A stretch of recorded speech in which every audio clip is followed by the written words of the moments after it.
Tidaklah seorang muslim tertimpa kelelahan, penyakit, kegelisahan, kesedihan, gangguan, hingga duri yang menusuknya, melainkan Allah akan menghapus dosa-dosanya dengan sebab itu. Hadis Bukhari dan Muslim. Bismillahirrahmanirrahim. Assalamualaikum warahmatullahi wabarakatuh. Saya Feril Vitasari, staf pengajar di Fakultas Kedokteran Universitas Islam Indonesia. Lupus, penyakit yang tidak kelihatan namun sangat melelahkan. Lupus merupakan penyakit autoimun kronis yang merupakan penyakit karena peradangannya secara sistemik dan berlangsung kronis atau dalam jangka lama. Sehingga dapat dikatakan bahwa lupus ini merupakan kondisi di mana sistem imun yang seharusnya melindungi tubuh kita itu justru menyerang sel temannya sendiri. Manifestasi lupus ini bisa terjadi di banyak organ, bisa menyerang di banyak organ dan dengan kondisi yang fluktuatif, naik turun. Ada fase flare atau fase kambuh dan ada fase remisi atau fase yang stabil. Nah, kondisi fluktuatif ini memang dipengaruhi oleh banyak faktor. Salah satunya tentunya faktor psikis. Karena seseorang yang terdiagnosis lupus, pasti secara psikis ini akan sangat terganggu, kaget, cemas, dan juga takut dengan kondisi sakitnya.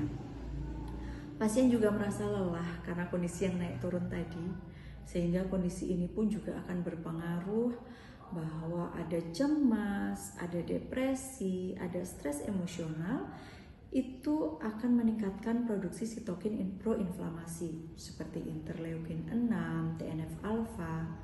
Dan sitokin inilah yang memicu terjadinya flare atau kekambuhan dari lupus, sehingga kondisi ini akan terus berputar-putar. Nah, disinilah peran Al-Quran menjadi sangat dibutuhkan. Bukan sebagai pengganti obat, tetapi di sini bisa dikatakan sebagai pelipur lara, sehingga kondisi flare bisa lebih jarang dan kondisi cenderung lebih stabil. Allah berfirman dalam surah Yunus ayat 57 yang berbunyi, Ya ayuhanasu qad ja'atkum mau'izatum marrabbakum wa shifa'ul lima fisyuduri wahudan warahmatul mu'minin, yang artinya, hai manusia, sesungguhnya telah datang kepadamu pelajaran dari Tuhanmu dan penyembuh bagi penyakit-penyakit yang berada di dalam dada dan petunjuk serta rahmat bagi orang-orang yang beriman.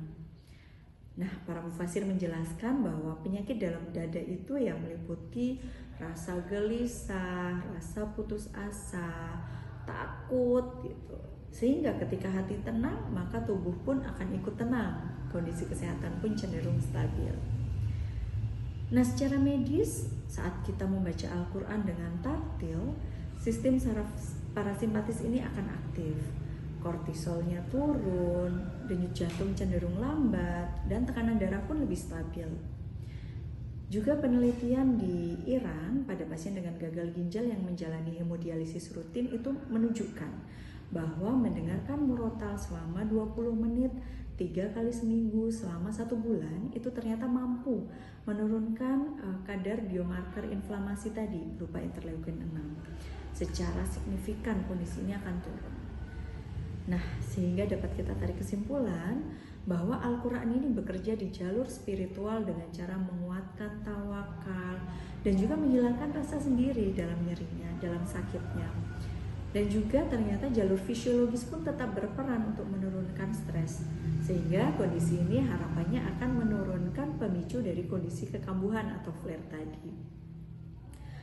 Sebagai penutup, pasien lupus jangan pernah berhenti minum obat tanpa izin dokter.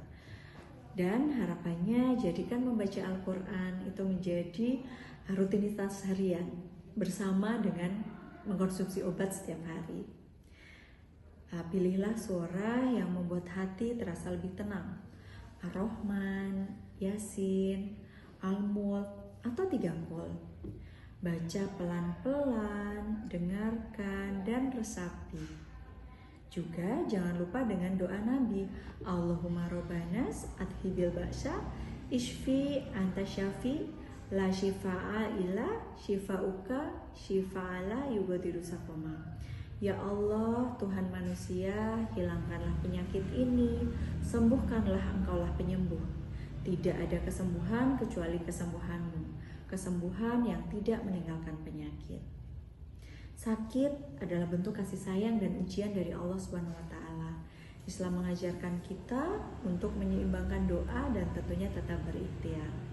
Semoga Allah menjadikan Al-Quran sebagai pelipur lara, sebagai kondisi yang bisa menenangkan hati kita. Dan untuk para pejuang lupus, semoga Allah memudahkan pengobatannya dan memberikan kesembuhan yang sesembuh-sembuhnya dan paripurna. Semangat. Wassalamualaikum warahmatullahi wabarakatuh.